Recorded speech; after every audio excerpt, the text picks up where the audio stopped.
Jadwal rapat umum terbuka bagi peserta pemilu 2019 sudah mulai dilaksanakan pada Minggu 24 Maret 2019 dan akan berakhir pada 13 April 2019 mendatang. Kegiatan yang ini untuk menarik simpatisan warga karena setiap peserta pemilu memiliki hak untuk melakukan rapat umum terbuka.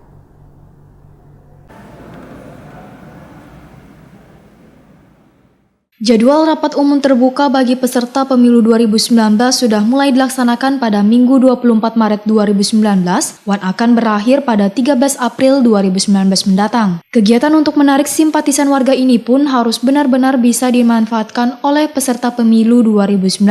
Untuk di Kalimantan Selatan, kedatangan Capres 01 Joko Widodo akan digelar rapat akbar di Stadion 17 Mei Banjarmasin di Jalan Japri Zamzam Banjarmasin Tengah hari Rabu 27 Maret 2019.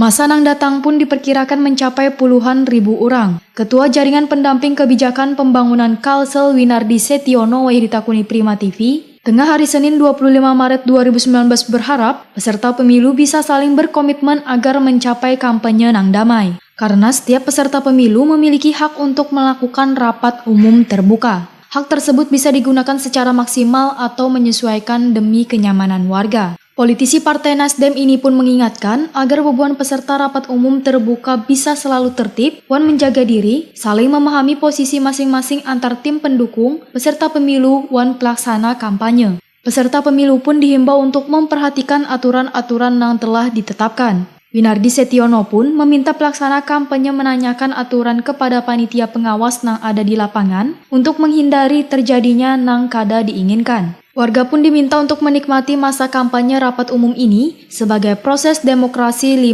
tahunan. Karenanya ajang pesta demokrasi ini, ujar Winardi Setiono, dihadapi dengan gembira supaya bisa menikmati visi misi dan program kerja yang disampaikan peserta pemilu 2019.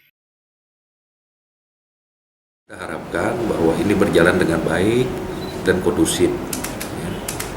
Itu yang perlu kita pertahankan di benua kita. Apalagi benua kita ini adalah terkenal dengan orang-orangnya yang sangat agamis. Ya, saya juga menghimbau, marilah bersama-sama kita hilangkan tudingan-tudingan yang tidak benar atau semacam hoax dan lain-lain sebagainya.